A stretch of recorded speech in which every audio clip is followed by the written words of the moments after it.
होताटे अर्घ के बेर हो। गंगा जी के घटिया पा उगहे सूरज देव, हो गईले देखा ना सवेर हो।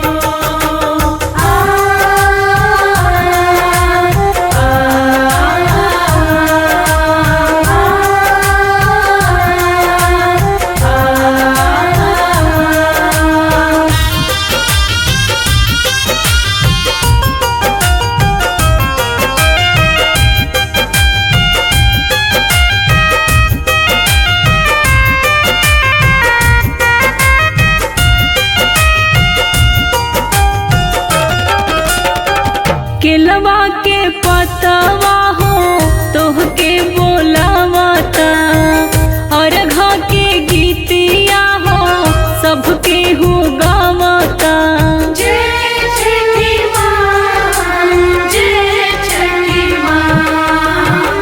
केलवा के पतवा हो तोहके बोलावता, अर्घ के गीतिया हो सबके हो गावता। सातही घोड़वा के रथवा प बैठ हो, सातही घोड़वा के रथवा प बैठ हो। बरतिन प नजरी द फेरे हो। गंगा जी के घटिया पा उगहे सूरज देव, हो गईले देखा ना सवेर हो।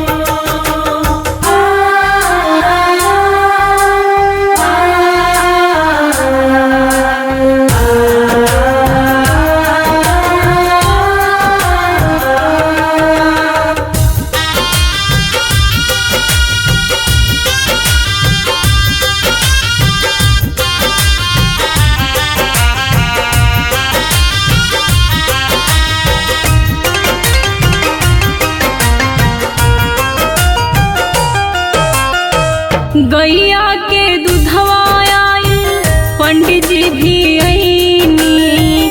औसो के साल बाबा बड़ी देर लगईनी। जय छठी माँ, जय छठी माँ। गैया के दूधवा आइल, पंडित जी भी आईनी। औसो के साल बाबा बड़ी देर लगईनी। छठी माई कहो तारी सुनाए सूरज देव, छठी माई कहो तारी सुनाए सूरज देव। हो गईले अर्घ के बेर हो। पटना के घटिया प उगहे सूरज देव, बक्सर के घटिया प उगहे सूरज देव। हो गईले देखो ना सवेर हो। आरा के घटिया प उगहे सूरज देव, हो गईले